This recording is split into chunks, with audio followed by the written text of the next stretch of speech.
Magandang umaga sa lahat. Ngayong umaga ay babasahin natin ang ikalawang kronika, ikatlong kabanata at magbabahagi ng salita si Pastor Jason. Aking ipagpapatuloy ang ibinahagi ni Pastor Joshua tungkol sa chapter 2. Ang libro ng kronika at ang libro ng hari ay tungkol po kay Solomon at kung saan sinasabi na sila ay magkaiba. Sa libro ng mga hari,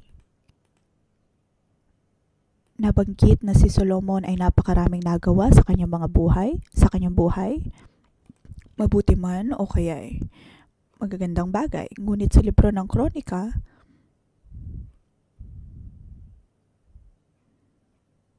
iisang bagay lamang ang naitala na ginawa ni Solomon at iyon ay ang paggawa ng templo. Tanging isang bagay lamang ang naitala at iyon ay ang paggawa ng templo. Makikita natin dito na napakahalaga ng paggawa ng templo. Ngayon sa chapter 3, atin po itong papamagatan na ang paglikha ng templo ay likha ng Diyos.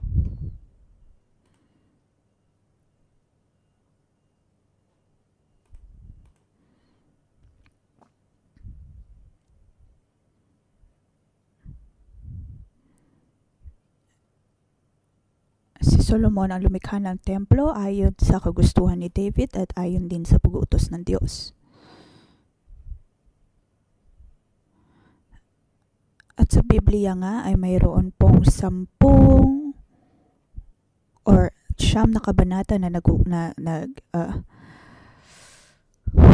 nagtatala ng lahat ng mga ito. Dito makikita natin na kung tayo ay gagawa ng mga bagay na magbibigay lugod sa Diyos, iyon ay alalahanin ng Diyos. Unang bahagi ay verse 1 at 2. Ang templo ng Diyos ay kung saan ipinapakita ng Diyos ang kanyang habag.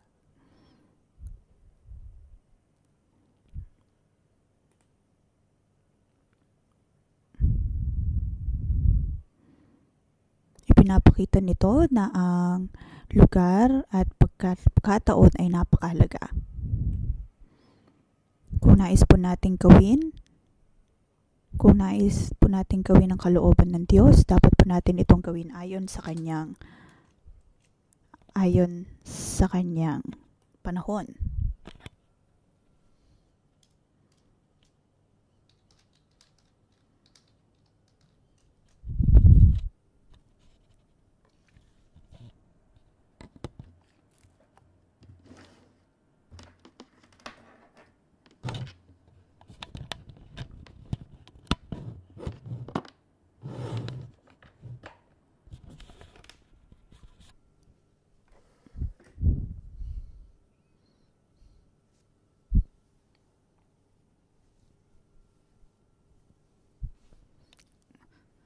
Kung saan ginawa ni Solomon ang templo ay kung saan inihanda o kaya'y nangusap ang Yahweh kay David.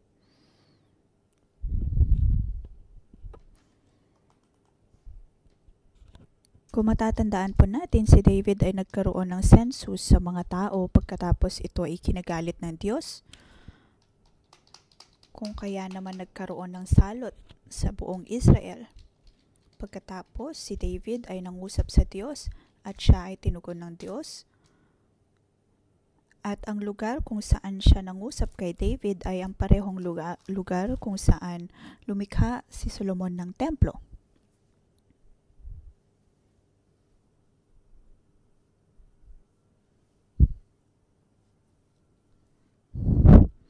Pinapakita po nito ng lugar na ito ay kung saan nangungusap ang Diyos at kung saan din niya hinahatulan ng tao.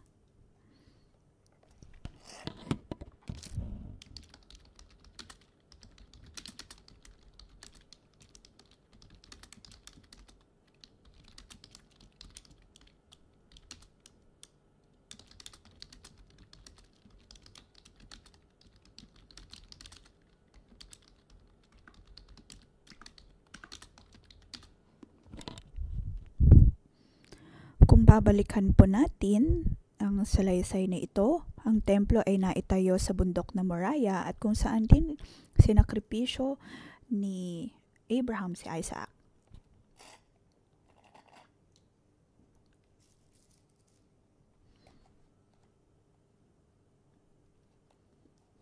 Kung saan kumilos si Abraham ng may pananampalataya upang magkaloob sa Diyos.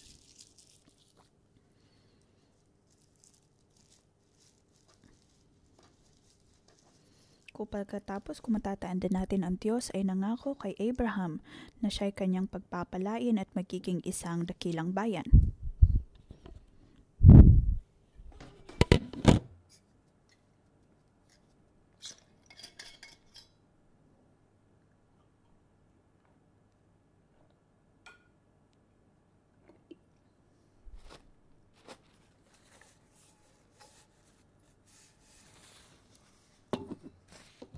Pinamalas ni Abraham ang kanyang pananampalataya kung kaya naman ang Diyos ay nagpakita at nangusap sa kanya. At patuloy na ipinangako na pagpapalain ang kanyang lipi. Kung kaya naman ang pinagpatayuan ng templo ng Diyos ay mayroong iba't ibang kahalagahan. Naroon ang habag at biyaya ng Diyos. Naroon ang kanyang pagpapatawad sa parehong lugar na yon, ngunit naroon din ang kanyang paghahatol. Ito ay nagsasabi sa atin na dapat po tayong sumunod sa Diyos ng may pananampalataya.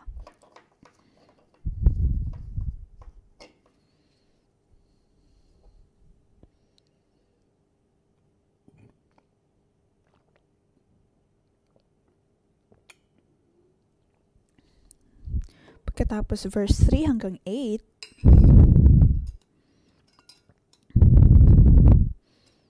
ang templo ng Diyos ay ang extension ng tabernakulo.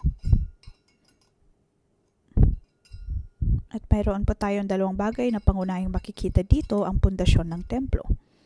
Una ay ang pundasyon ng templo, 27 metro ang haba at 9 metro ang luwang ayon sa matandang sukatan.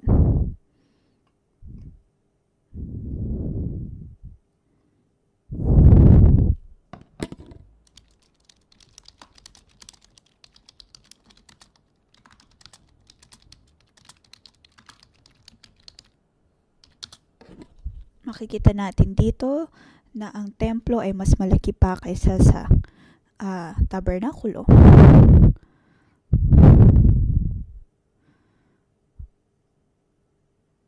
Pagkatapos ang bulwagan at ang kaloob-loobang lugar ay magkapantay, ngunit ang buong lugar ay mas malaki pa din kumpara sa tabernakulo. Kaya sinasabi natin ang templo ay extension ng tabernakulo. Ito ay ibang-iba sa focus na inilagay sa libro ng mga hari.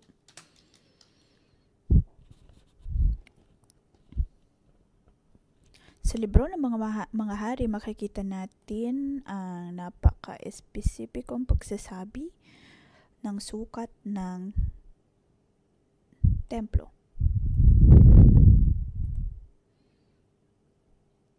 Sabi sa verse 5, ang bulwagan ay pinatakpan ni Solomon ng mga tablang sipres, pagkatapos pinapulutan niya ito ng purong ginto at pinalagyan ng disenyo ng mga punong palma at kadena.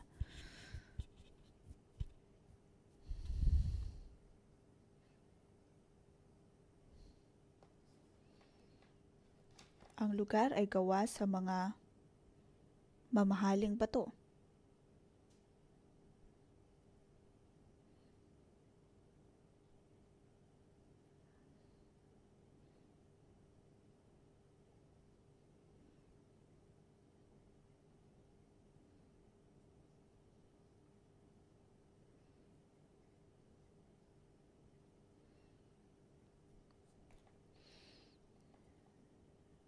Kaya naman sa bagong tipan, sinasabi na tayo din po ay mga buhay at mamahaling mga bato.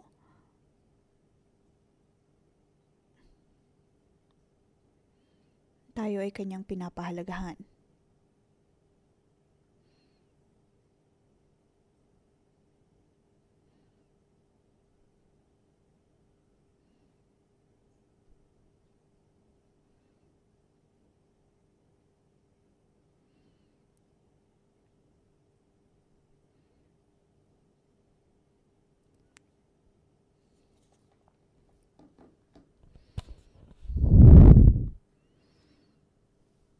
Ito po ang material ng templo ng Diyos at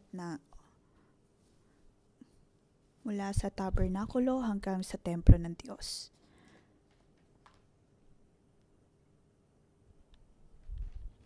Ang templo ng Diyos, tayo po ay templo rin ng Diyos.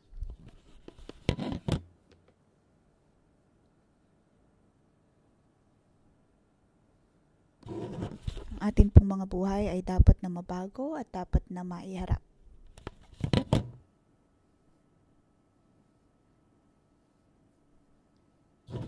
Kung tayo po ay titignan ng tao, hindi lamang po nila makikita ang purong tayo, bagkus ay kanila makikita ang kalwalhatian ng Diyos. Ang ating mga ginagawa, ang lahat po ng dapat nating kinikilos ay dapat na ayon kay Kristo. Ikatlong bagay, verse 10 hanggang 14.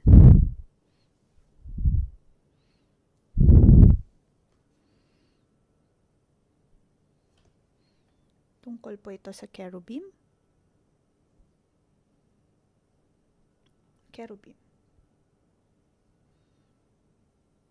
Isang bagay tungkol po sa cherubim na ito.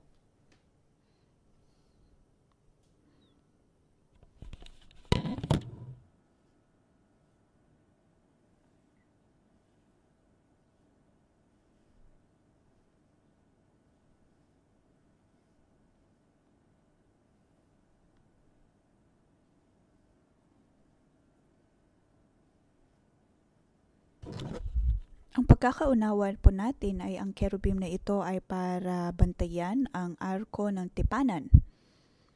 Pagkatapos sa Genesis chapter 3, alam po natin na ang cherubim na ito ay ang siyang nagbabantay sa puno ng buhay na may hawak na mga espada. Iyon po ang ating pagkakaunawa pagdating sa cherubim.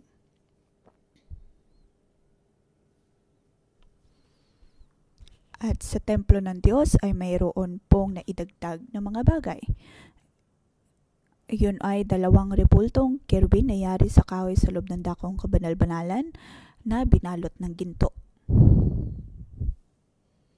Verse 11, 9 metro ang kabuang haba ng mga pakpak ng 2 cherubim, 2.5 metro ang bawat isang pakpak.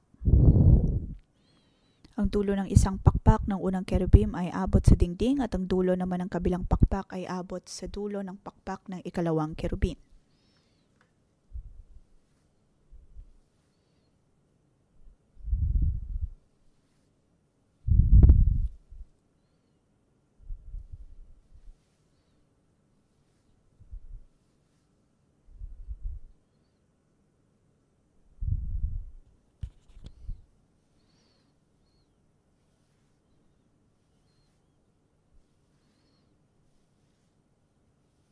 Dito makikita natin na ang 2 cherubim ay nakaharap palabas. Nakaharap palabas at ang pakpak nito'y nakapalawak. Verse 14, ang ginamit na tabing ay mga telang hinabi sa lanang kulay asul, kulay ube at kulay pula at mamahaling lino. Pinuburahan pa ito ng mga larawan ng cherubim.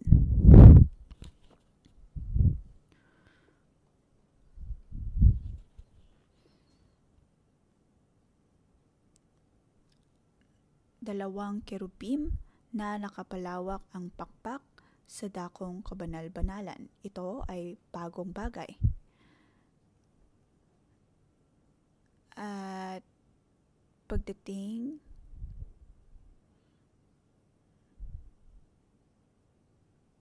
sino ang makakakita nito? Makakakita po nito ay ang kataas-taasang pari. Ito ay nagpapaalala sa mga pari dahil ang mga pari ang siyang kinatawan ng mga tao. Ito ay nagpapaalala na kung tayo ay dudulog sa Diyos,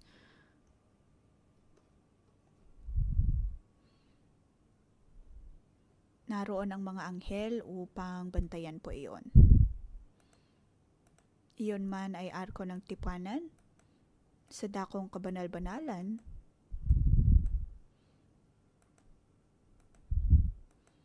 naroon ang anghel ng Diyos na nakapalibot. Kaya sa panahon ng mga kronika, kung matatandaan po natin, ito ay naisulat ng kanilang ginagawa ang templo.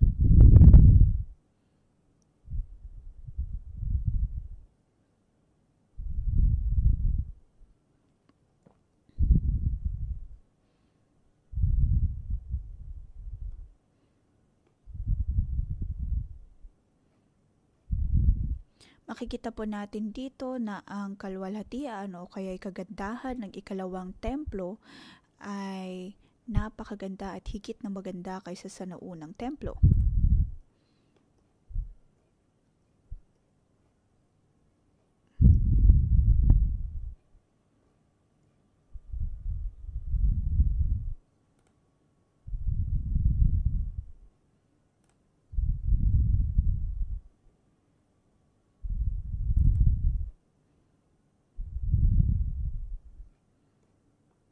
Alam po natin na ang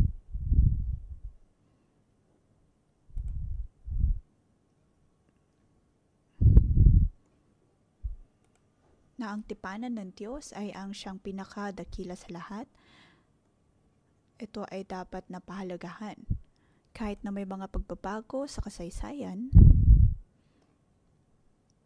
kahit matapos ng ilang mga taon, nang ang Israel ay muling naitatag. At kahit na po ngayon, kahit na maraming mga tao ang ayaw sa Israel, ngunit nananatili pa rin na ang templo ng Diyos ay naroon. Sunod ay verse 15 hanggang 17. Tungkol po ito sa dalawang haliging tanso.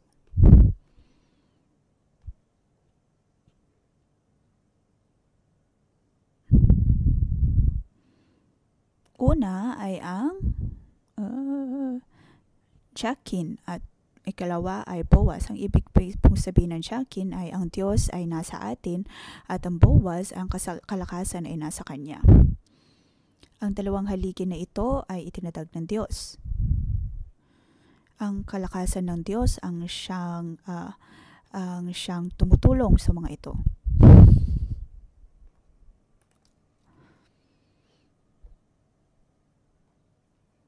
Para sa mga Israelita,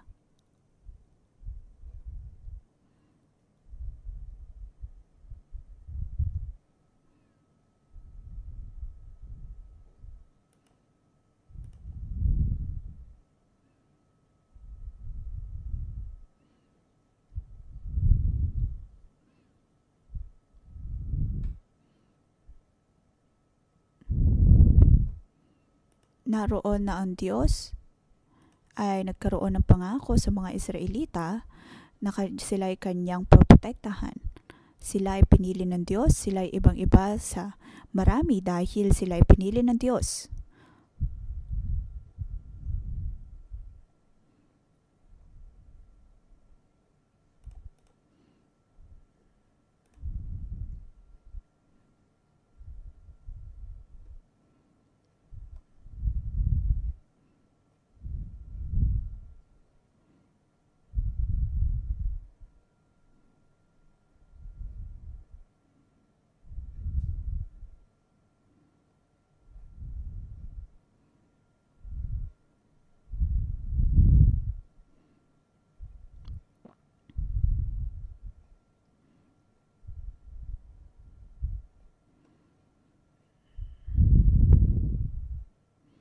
Nang isinulat ni Ezra ang libro ng Kronika, kanyang binigyang diin ang bagay na ito.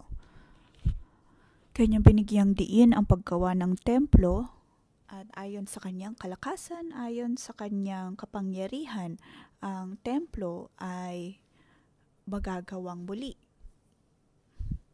Hindi dapat sila mag-alala kung paano gagawin ang templo ng Diyos dahil Diyos ang magbibigay kalakasan at kapangyarihan. Hindi dapat sila mag-aalala pagdating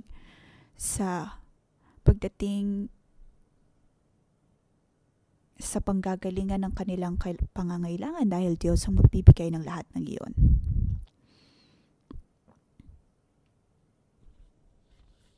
Dapat po nating tandaan na ang templo ng Diyos ay ang kung saan siya ay humahatol at magbibigay din ng habag at biyaya, kung saan tayo ay haharapin ng Diyos at kung saan dapat po tayo humarap ng may pananampalataya at pagsunod.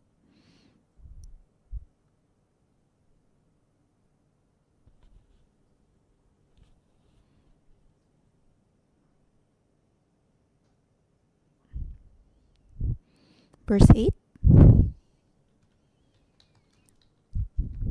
Ang haba naman ng dakong kabanal-banalan ay 9 metro kapantay ng luwang ng templo at 9 metro ang luwang. Ibinalot niya ito ng lantay na ginto na umabot sa 21,000 kilo.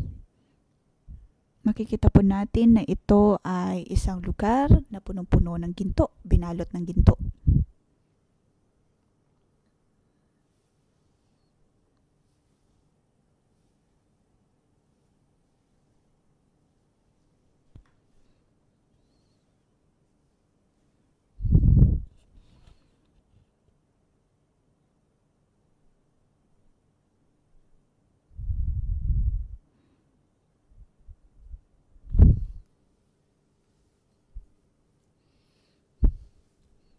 Ang konseptong ito ay aabot hanggang sa pagdating ng panibagong langit at panibagong mundo. Ito ay binibigyang diin at binibigyang kahalagahan ng Diyos. Itong bagay na dapat din po nating bigyang kahalagahan. Ngayon, paano po tayo tutugon sa Diyos? Dapat po nating bigyang kahalagahan kung ano man ang pinapahalagahan ng Diyos. Kung kaya naman tayo po ay nagpapatuloy sa paggawa ng templo. Lagi po tayong may mga church building projects. Dahil ito ang nais ng Diyos, ito ay binibigyang kahalagahan ng Diyos. Dapat po tayong makiisa at dapat po tayong laging makisama sa paggawa ng templo ng Diyos. At ang katawan din po natin ay ang templo ng Diyos. Hayaan po natin na ang Diyos ay kumilos sa ating mga buhay. Pagkatapos tayo ay patuloy na mapapabanal at masasariwa. At napaka-espesyal na ngayong araw ay ang Co-workers Atonement Day.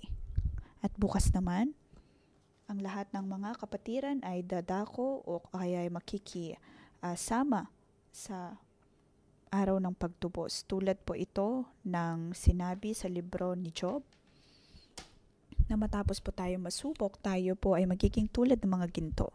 Tayo man din po ay dapat na masubok. May mga bagay na dapat po tayong harapin sa ating mga buhay. Kung tayo po ay may problema, may mga issue sa ating buhay, dapat po tayong dumulog sa Diyos at humingi ng kapatawaran sa ating mga kasalanan. Ating hilingin na tayo ay bigyan ng Diyos ng habag at biyaya upang tayo ay maging buhay ng mga bato. At siyang gagamitin ng Diyos upang matatag ang dakilang templo ng Diyos. Naway tulungan po tayo ng Diyos, tayo po ay tumayo.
For you, worship you alone, for power at your throne, for your faithfulness and Your love changed through me.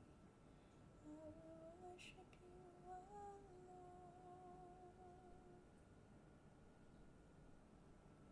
Hallelujah, amen. Hallelujah, amen. Oh Jesus,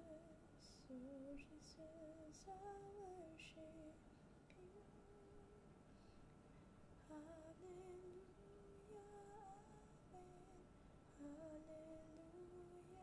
Hallelujah, amen. Oh Jesus, I worship you.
Panginoong Hesus, kami ay dumudulog sa iyo.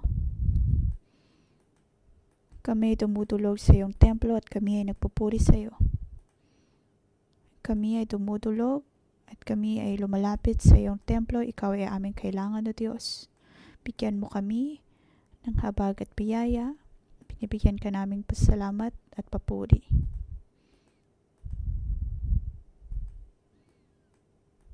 Ayon sa salita ng Diyos, ayon sa kabanata binasa po natin, sa paggawa po natin ng templo ng Diyos, tayo ay gagamit ng mga bato na ginto,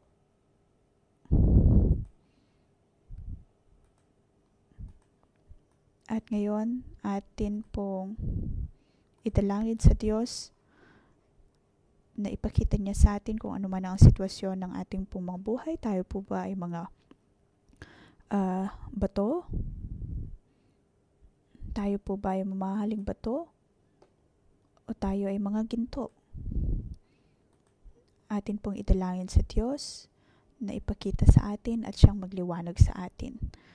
Anong mga sitwasyon o kaya anong sitwasyon ng ating buhay sa ngayon?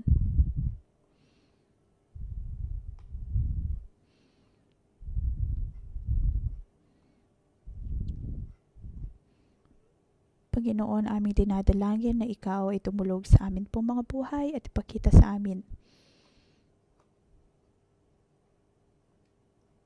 siya sa atin ang aming mga puso.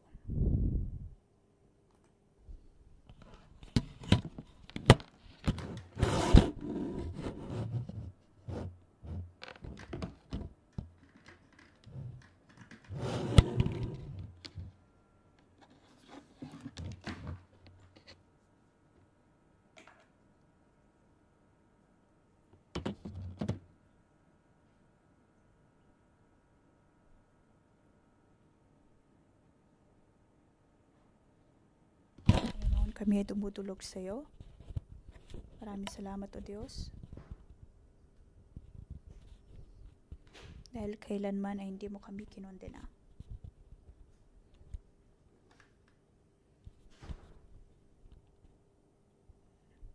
Patuloy mo kaming pinapaliwanagan.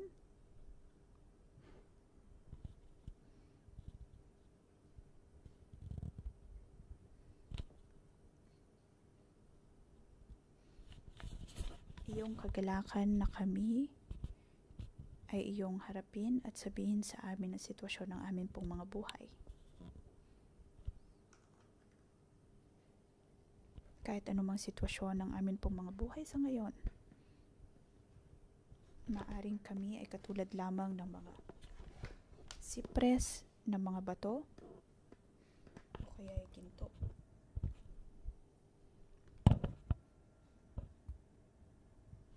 Panginoon, nais namin na magkaroon ng progreso, magkaroon ng breakthrough. Panginoon, dinadalangin namin na ikaw ay tumulog sa amin pong mga buhay. Ipakita mo sa amin, O Diyos, ang kondisyon ng aming mga buhay. Kami, O Diyos, ay handa na mapabago. At alam namin, O Diyos, na kami ay pinapahalagahan mo at ng aming mga otoridad.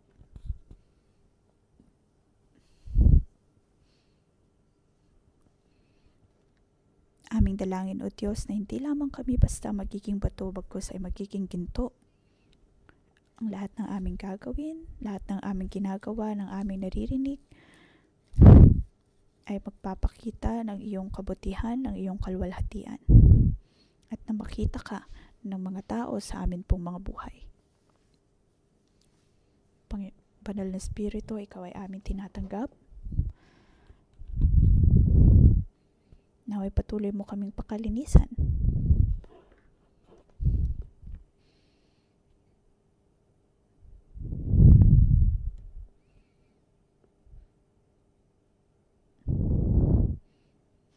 Totoo, Diyos, na napakahirap at napakasakit.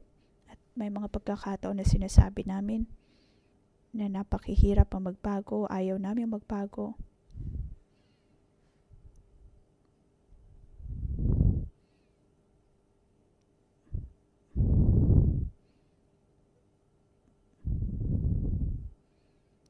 Mga kapatid, patuloy pa tayong tumulog sa Diyos at sabihin natin sa Diyos na tayo ay handa. Ang nais natin ay ang ating buhay ay maging katulad ng mga ginto.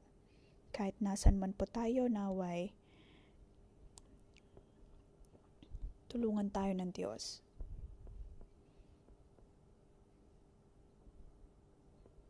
Natin pong ipinalangin ang ating mga sarili.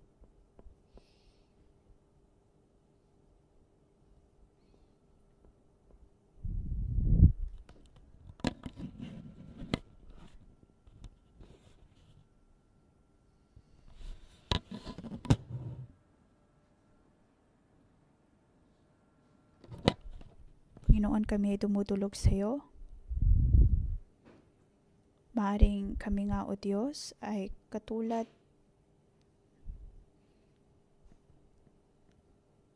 lamang ng mga kahoy.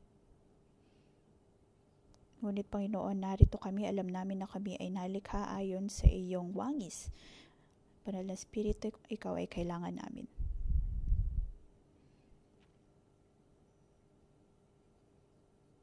Ngayon, mga kapatid, dapat po nating alalahanin na tayo ay likha ng Diyos. Mga kapatid, ngayon at bukas ay ang Yom Kippur at magkakaroon po tayo ng araw ng pagtubos. Ngayon, kung tayo po ay handa, maaari po tayong lumuhod na sa ating pagtulog sa Diyos.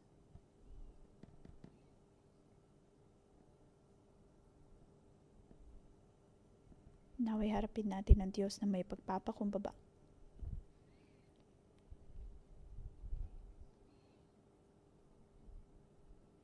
Ngayon sa atin pong pagdulog sa Diyos, atin pong ikumpisal ang bawat nating kasalanan at naway magluwanag ang Diyos sa atin pong mga buhay.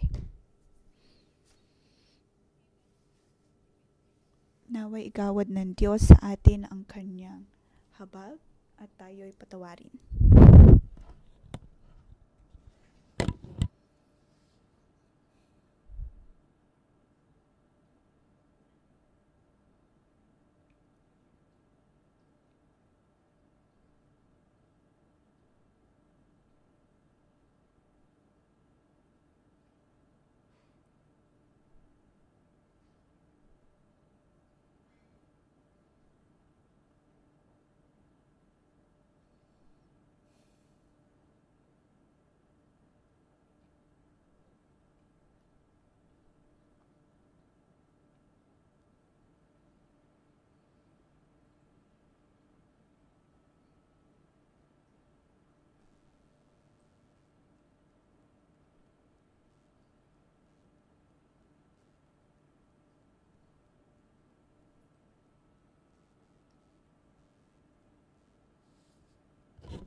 Naway tulungan mong bawat isa na ihanda ang aming mga puso. Tulungan mong bawat isa, O Diyos, na dumulog sa iyo ng may pagpapakumbaba. Alam namin, O Diyos, na ang iyong pagbibigay sa amin ng pagkakataon upang humingi ng tawad ay parte ng iyong habag at biyaya. Sa amin pong pagbubukas ng aming mga sarili, sa amin pong pagkukumpisal, O Diyos, naway igawad mo ang iyong habag at biyaya, ang iyong kabutihan. Walang sino man, O Diyos, ang makapagyayabang sa iyong harapan. Hindi po namin may pagyayabang maging ang aming mga kahinaan. Ang lahat ay dahil sa iyong kabutihan, dahil sa iyong habag at biyaya. Na dahil sa iyong kabutihan, O Diyos, kami ay makadudulog sa iyo at mangumpisal ng aming mga kasalanan. Ang banal na Espiritu, nawa ang siyang magpakita ng bawat natatagong kasalanan sa aming mga puso. Panginoon, nais naming ingkupinsal ang bawat naming pagkakasala at aming tinadalangin na kami iyong patawarin upang ang aming buhay ay patuloy na mapabago at patuloy na malinis. Panginoon, kami ay tumutulog sa iyo. Panginoon, samahan mo kami.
Ngayon tayo po ay dumulog sa Diyos.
Diyos amang nasa langit, kami ay tumutulog sa iyo.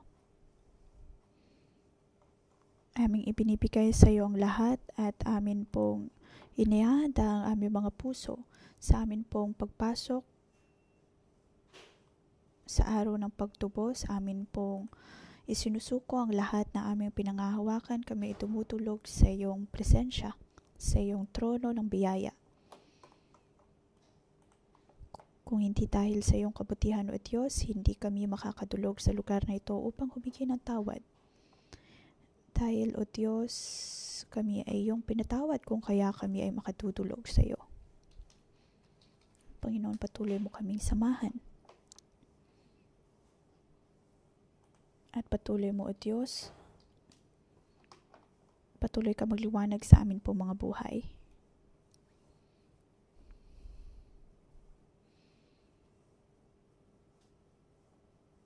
Sinasabi po sa Biblia ang tungkol sa dalawang haligi sa templo.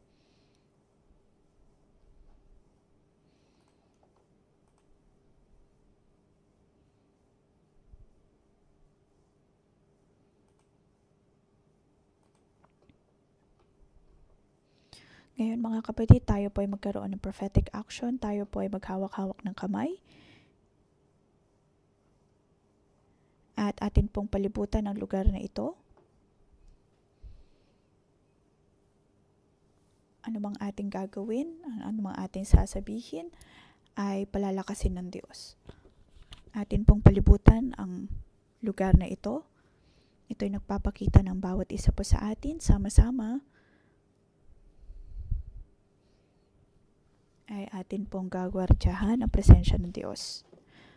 At atin pong idedeklara na ang kapangyarihan ng Diyos ang siyang magpapalakas sa bawat isa po sa atin at sa buong iglesia.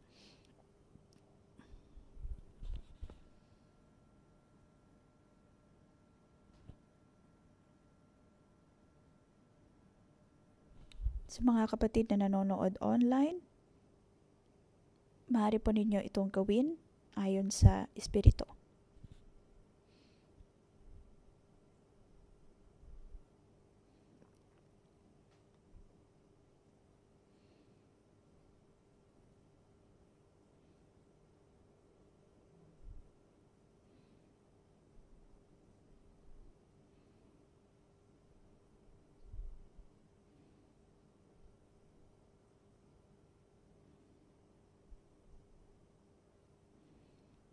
Mga kapatid na nanonood online at on-site, atin pong ipinalangin ang atin pong mga kasama, naway samahan tayo ng Diyos.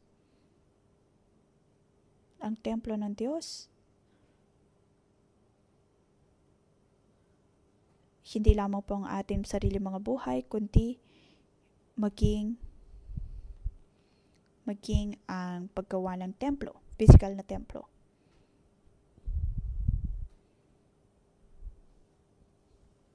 Ipanalangin ang church building project sa Churang Chau.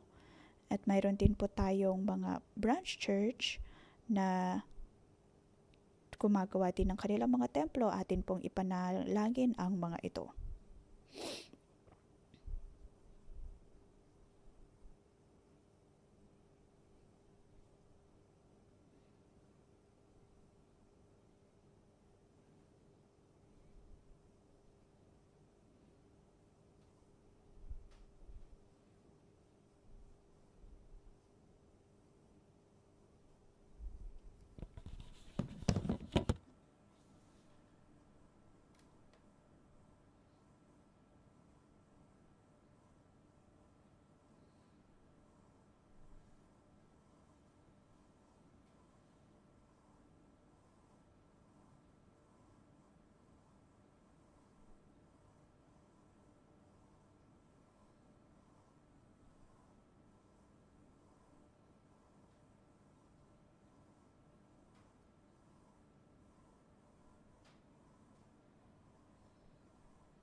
Panginoong Hesus, kami ay tumitingala sa iyo.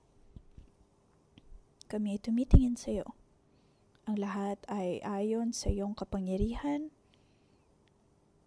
Kung kaya kami ay mapatatatag bilang iyong mga templo, hindi ayon sa aming kalakasan, ayon sa aming pagkilos, sa aming paggawa, sa aming pamilya o sa aming sariling kakayahan. Ito ay napaka-imposible.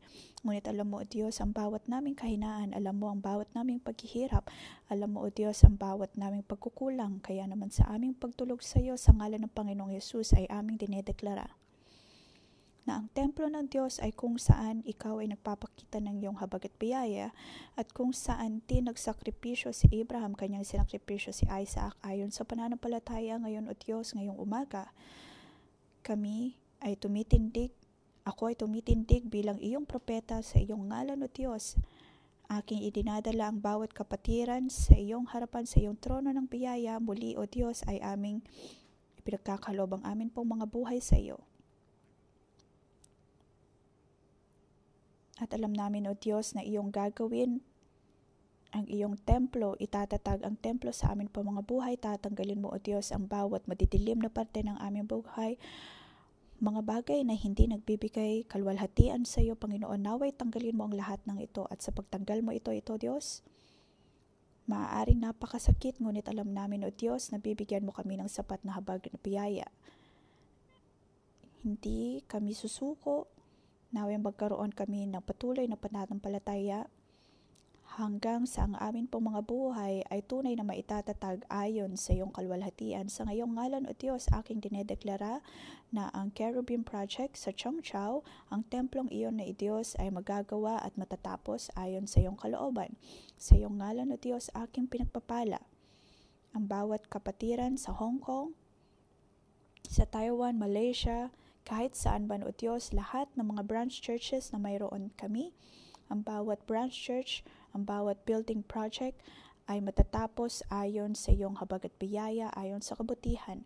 Ikaw ang magpapalakas sa bawat isa. Panginoon, aking pinagpapala ang bawat isang narito, on-site man o online, mga co-workers, mga kapatiran, sa ngalan ng Panginoong Yesus, kayo ay aking pinagpapala. Inyong ihanda ang inyong mga puso sa araw ng pagtubos. Ito ay hindi lamang isang bagay na basta-basta nating gagawin. Ito ay panahon upang tayo ay dumulog sa presensya ng Diyos. Sa ngalan ng Panginoong Yesus, kayo ay aking pinagpapala, maging ang aking sarili, naway maging handa tayo na dumulog sa Diyos, hingan ng tawad ang bawat nating pagkakasala, harapin ang bawat kahinaan. Ayon sa Espiritu, ayon sa kapangyarihan ng Diyos, naway magkaroon tayo ng tengang handang makinig, naway maging handa tayo na makinig, hindi magrereklamo. Kung tayo ay pakikiusapan ng ating mga otoridad ayon sa katotohanan, sa ngalan ng Panginoong Yesus, kayo ay aking pinagpapala, at tayo'y tatanggap lamang ng buo. Ating tanggapin na maging handa tayo na tumanggap ng pagbabago. Sa ngalan ng Panginoon Jesus, kayo ay aking pinagpapala. Ang banal na Espiritu nawa ay mangusap sa inyo at kumilos sa inyong mga buhay.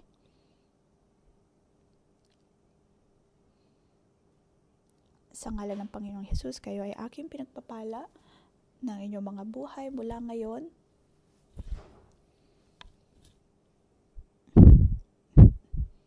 na sa kabuuan ng inyong buhay, 360 degree ay inyong maipapakita ang kalwalhatian ng Diyos.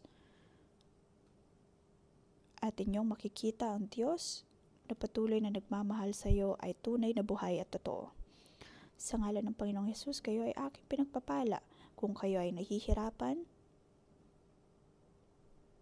naway iyong panghawakan na kayo ay tunay na iniibig ng Diyos. Walang mahirap sa Diyos.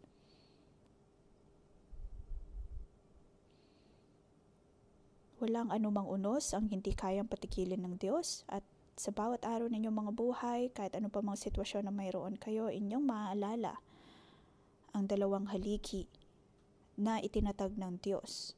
At ayon sa kanyang kapangyarihan, siya ang magpapalakas sa iyo. Siya ang mangunguna sa iyo, siya ang magbubuhat sa iyo, siya ang magpapala sa iyo. Sa ngalan ng Panginoong Hesus, kayo ay aking pinagpapala. Amen. Dito po nagtatapos ang ating pangumagang debosyon. Magandang umaga.